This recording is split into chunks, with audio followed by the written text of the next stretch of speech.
Hello साथियों, आप सभी का फिर से आपके इस यूट्यूब परिवार में हार्दिक स्वागत है। आइए आप सभी बहुत अच्छी वाली है सीटेट पेपर 2 में जिन विद्यार्थियों का जो विषय है वो एसएसटी है, ठीक है। तो उनके लिए ये वीडियो जो है वो बहुत महत्वपूर्ण रहने वाली है और इसमें इस वीडियो को हम 2 पार्ट में जो है वो कंप्लीट करेंगे, ठीक है। तो अगर आप चैनल को पहली बार विजिट कर रहे हो तो प्लीज़ चैनल को सब्सक्राइब करना मत भूलना, क्योंकि सीटेट से जुड़ी ऐसी और वीडियोस जो है वो चैनल पर आपको प्रोवाइड की जाती रहेगी। स्ट्रेटेजी के साथ तैयारी करेंगे तो आपका 101% जो है इस पर पेपर 2 सीटेट एसएसटी वालों का ज़रूर पास हो जाएगा। तो अगर आप चैनल से पहली बार जुड़े हो तो प्लीज़ चैनल को सब्सक्राइब जरूर कर लेना।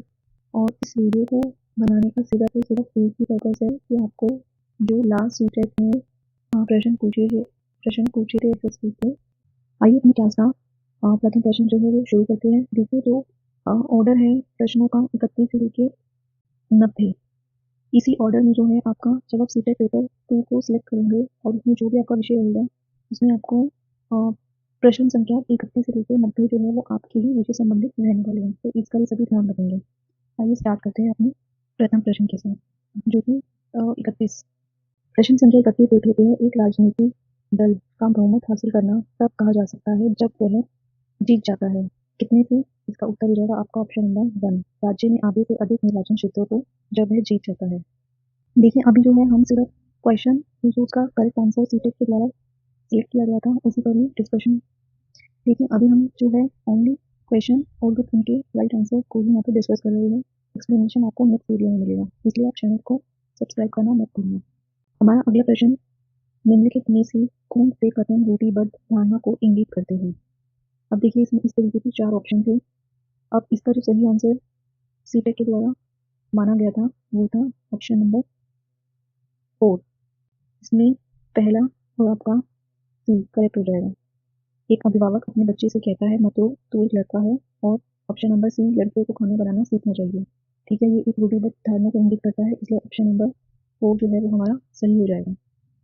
अगले प्रश्न की तरफ चलते हैं। भारतीय संविधान के आधारभूत ढांचे के सिद्धांत के संबंध में सही कथनों की पहचान कीजिए।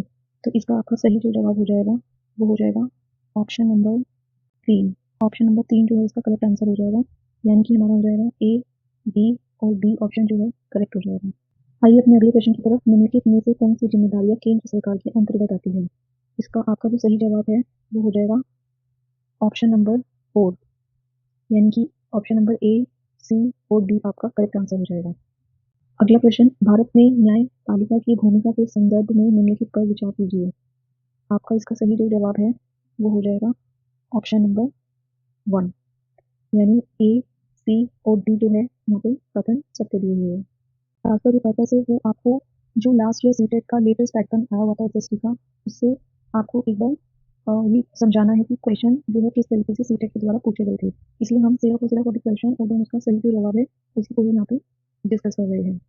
अगला प्रश्न देखिए, निम्नलिखित में से कौन सा विकल्प अनुसूचित जनजाति एवं अन्य परंपरागत वनवासी अर्थात वन अधिकार मान्यता अधिनियम 2006 के अंतर्गत नहीं आता है? इसका आपका सही जवाब हो जाएगा ऑप्शन नंबर पहला, वन समुदायों के लकड़ी वन उत्पादों पर अधिकार को मान्यता दी गई है।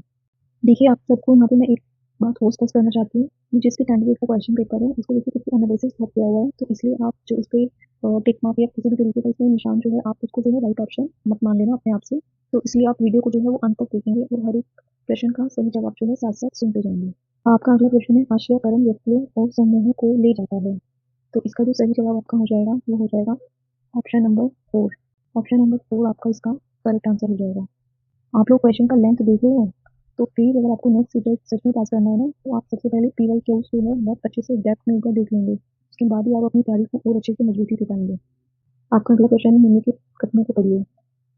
पहला, सामाजिक विज्ञान के शिक्षकों पर प्राथमिक स्तर की कक्षाओं में तंत्र विषय उपागम का उपयोग करना चाहिए और यह उपागम बच्चों को सामाजिक विज्ञान की प्रकृति को समझाने में मदद करता है। इसका ऑप्शन आपका हो जाएगा ऑप्शन नंबर 3। ए और आर दोनों करते हैं, लेकिन ए जो है आर की सही व्याख्या करता है। देखिए इंग्लिश वाले जितने भी हमारे साथी जुड़े हुए हैं वो क्वेश्चन को जो है एक बार खुद से भी जो है वो गो थ्रू करते रहेंगे, क्योंकि बहुत सारी जो अभ्यर्थी है वो हिंदी भाषा से ही है, तो इसलिए मैं अभी प्रश्नों को हिंदी में ही आपको प्रश्नों का सही जवाब हिंदी में ही बता रही हूँ। आइए अपना अगला प्रश्न देखते हैं। एक सामाजिक अध्ययन के शिक्षक को कक्षा में समसामयिक मामलों पर चर्चा करनी चाहिए क्योंकि इसका सही जवाब आपका हो जाएगा ऑप्शन नंबर 2। जब वो सिर्फ अभी आप लोगों को latest PYQ CTET paper 2 SSC में क्या पूछे गए थे वो बताना है, इसलिए क्वेश्चन जो है और जो आंसर है उसको मैं बहुत ज़्यादा रीड नहीं कर रही हूँ क्योंकि मैं चाहती हूँ कि ये सब वीडियो जो है सारे अभ्यर्थियों तक पहुँचे और वो कम समय में जो है आप स्पीड बढ़ा के इस वीडियो से अपनी तैयारी में जो है वो अपना और बेस्ट देने का ट्राई कर सकते हैं। देखिए, इस वीडियो को बनाने का जो पर्पस है वो आपको पेपर 2 का जो सीटेट लेटेस्ट पैटर्न पूछा गया था वो बताना है, तो इसलिए जो है मैं नहीं चाहती वीडियो की लेंथ बहुत ज़्यादा लंबी रखी जाए, इसलिए शॉर्ट में बहुत जल्दी जो है हम इसे आज फिनिश कर देंगे और आप जो है अपना समय बचाने के लिए इसको स्पीड बढ़ा के भी देख सकते हैं, ठीक है। आइए अपने नेक्स्ट क्वेश्चन पे चलते हैं। निम्नलिखित कथनों को पढ़िए। अब देखिए फिर से आपको कथन को इस तरीके से व्याख्या वाला एक प्रश्न आ गया है। पहला आपको जो है कथन दे दिया, अवधारणा मानचित्र एक ऐसी प्रविधि है जिसके द्वारा शिक्षक नई अवधारणाओं को पूर्व अर्जित की गई अवधारणाओं के साथ समावेशित करके विषय वस्तु को सरल व सहज बना सकते हैं। और आर दे दिया, व्याख्या में अवधारणा मानचित्र पदानुक्रमित होता है, यह अवधारणाओं के बीच के प्रमुख संबंधों को प्रदर्शित करता है। यही इसका जो सही जवाब है वो हो जाएगा आपका ऑप्शन नंबर पहला। ए सत्य है लेकिन आर जो है वो असत्य है। आइए अपने अगले प्रश्न की तरफ चलते हैं। जब कक्षा में छात्रों ने भूमिका निर्वहन रोल प्ले की योजना बनाई, सुनैना ने अपने विद्यार्थियों में आयोजित गणतंत्र दिवस के कार्यक्रम में भीमराव अम्बेडकर की भूमिका को यह कहकर निभाने से इनकार कर दिया कि वह एक लड़की है, इसलिए वह एक लड़की के कपड़े पहने और एक लड़की या एक औरत की भूमिका ही निभाएगी। उसके इस व्यवहार का जो कारण है उसका प्रतिबिंबित क्या करता है? तो इसका जो ऑप्शन नंबर हो जाएगा वो हो जाएगा ऑप्शन नंबर 2, लैंगिक रूढ़िबद्ध धारणा प्रदर्शित करता है। आइए अपने अगले प्रश्न की तरफ। एक समावेशी सामाजिक विज्ञान की कक्षा में सभी प्रकार के बच्चों का नामांकन होता है, इसलिए एक शिक्षक का कर्तव्य है। इसका ऑप्शन नंबर हो जाएगा आपका तीसरा, यानी कि ए और बी जो है वो यहाँ पे हमें करेक्ट दे रखी है। आइए अपने अगले प्रश्न को पढ़ लेते हैं। निम्नलिखित में से कौन सा एक उपयुक्त दृष्टिकोण है जब एक सामाजिक विज्ञान शिक्षिका कक्षा में एक गतिविधि में संग्रह है? तो इसका सही जवाब हो जाएगा आपका ऑप्शन नंबर 2। शिक्षिका को ये विश्वास है कि गतिविधि आधारित अधिगम अवधारणा को समझने में बच्चों की सहायता करता है। देखिए, आप लोगों को अगर सीटेट सच में वाकई में पास करना है तो आप लोग जो है चैनल से जरूर जुड़ जाएंगे क्योंकि इसके बाद जो है हम NCERT की सीरीज स्टार्ट करने वाले हैं जो आपके सीटेट पास करने में बहुत ज़्यादा महत्वपूर्ण भूमिका निभाने वाली है। आइए अपने अगले प्रश्न की तरफ चलते हैं। निम्नलिखित में से कौन से सामाजिक अध्ययन कक्षा में शिक्षण हेतु सकारात्मक परिवेश की रचना करने में सहायता करेंगे? इसका आपका ऑप्शन नंबर हो जाएगा 4। इसका ऑप्शन नंबर 4 जो है वो करेक्ट हो जाएगा, यानी कि A, C और B जो कथन दिए गए हैं वो सही है। और कमेंट सेक्शन में आप जरूर बताएंगे अभी तक के जो प्रश्न है आपको उससे जो सीटेट का अंदाजा है वो क्या लग रहा है कि नेक्स्ट सीटेट में किस तरीके के क्वेश्चन आने की उम्मीद है और आपको अभी तक जो पेपर का लेवल है वो कैसा लग रहा है, कमेंट करके जरूर बताना। आइए अपने अगले प्रश्न की तरफ। 17वीं और 18वीं शताब्दियों की क्षेत्रीय संस्कृतियों के बारे में चर्चा करने के लिए निम्नलिखित में से किनका प्रयोग प्राथमिक स्रोतों की तरह किया जा सकता है? तो इसका आपका सही जवाब जो है ऑप्शन नंबर 4 जो है इसका सही जवाब हो जाएगा, यानी A, B और D जो है वो सही है। आइए अपने अगले प्रश्न की तरफ। निम्नलिखित में से कौन सा उस गतिविधि का एक उदाहरण है जो समालोचनात्मक सोच को बढ़ावा देता है? इसका सही जवाब हो जाएगा आपका ऑप्शन नंबर 4। आइए अपने अगले प्रश्न की तरफ। निम्नलिखित में से कौन सा प्रश्न आलोचनात्मक चिंतन कौशल को बढ़ावा देता है? इसका सही जवाब हो जाएगा आपका ऑप्शन नंबर 2। अभी तक अगर आपको वीडियो जो है पसंद आ रही है तो प्लीज़ चैनल को जरूर जुड़ जाना, please like follow share subscribe जरूर करना और कमेंट करके जरूर बताना आपका जो विषय है वो क्या है इसका सीटेट का और आप कौन सा पेपर जो है इसका देने वाले हैं। आइए अपना अगला प्रश्न देख लेते हैं। एक प्रश्नवादी कक्षा में शिक्षक को क्या नहीं करना चाहिए? इसका जो सही जवाब है वो आपका हो जाएगा ऑप्शन नंबर 1। आइए अपने अगले प्रश्न की तरफ। एक सृजन मननशील सामाजिक विज्ञान के शिक्षक के रूप में आप अपने शिक्षण कौशल को उन्नत और कुशाग्र बनाने के लिए निम्नलिखित में से क्या करेंगे? इसका सही जवाब आपका हो जाएगा ऑप्शन नंबर 2।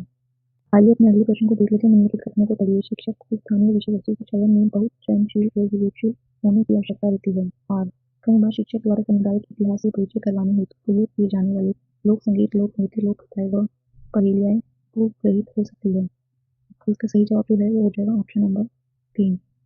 आप लोग क्वेश्चन की लेंथ देख रहे हो तो आप जो है अपनी प्रिपरेशन को बहुत अच्छे से जो है मजबूत करें क्योंकि ज़्यादातर जितने भी SST वाले अभ्यर्थी हैं उनके लिए जो टाइम है सीटेट के द्वारा जो दिया जाता है वो पर्याप्त नहीं रहता है। अब आप देख ही सकते हो कि क्वेश्चन की लेंथ कितनी ज़्यादा जो है वो अच्छे लेवल के क्वेश्चन भी पूछ रहा है, क्वेश्चन की लेंथ भी बहुत अच्छी पूछ रहा है सीटेट, तो अपनी प्रिपरेशन को आप बहुत अच्छा जो है उसको स्टार्ट कर लेंगे। आइए अपना अगला प्रश्न देख लेते हैं। 3 शासित राज्यों के 8वीं कक्षा पास लड़कों और लड़कियों की साक्षरता दर की लड़कियों की साक्षरता दर की तुलना राज्यों की 8वीं कक्षा पास लड़कों और लड़कियों की साक्षरता दर से करने के लिए निम्नलिखित में से कौन से बेहतर स्रोत होंगे? इसका सही जवाब आपका हो जाएगा ऑप्शन नंबर 1। आपका अगला क्वेश्चन है, परियोजना पद्धति के किस चरण में परियोजना के लिए संसाधन, समय सीमा और बजट की पहचान की जाती है? आपका सही जवाब हो जाएगा ऑप्शन नंबर 4। आपका अगला क्वेश्चन है, परियोजना पद्धति के किस चरण में परियोजना के लिए संसाधनों, समय सीमा और बजट की पहचान की जाती है? आपका सही जवाब हो जाएगा ऑप्शन नंबर 4। आपका अगला क्वेश्चन है, शिक्षा का अधिकार अधिनियम 2009 में निम्नलिखित में से किन पक्षों का मूल्यांकन कार्य विद्युत विभाग के रूप में विचार किया गया है? आपका इसका सही जवाब हो जाएगा ऑप्शन नंबर 2। आपका अगला क्वेश्चन है, निम्नलिखित में से सामाजिक अध्ययन में मूल्यांकन की कौन कौन सी विशेषताएं हैं? इसका आपका सही जवाब जो है वो हो जाएगा ऑप्शन नंबर पहला। आइए अपने अगले प्रश्न की तरफ। इकाई परीक्षण, कक्षा परीक्षण, गृह कार्य, शिक्षण अधिगम के दौरान कक्षा में छात्रों से पूछे गए प्रश्न आकलन की किस श्रेणी में आते हैं? इसका जो सही जवाब है वो हो जाएगा आपका ऑप्शन नंबर 3।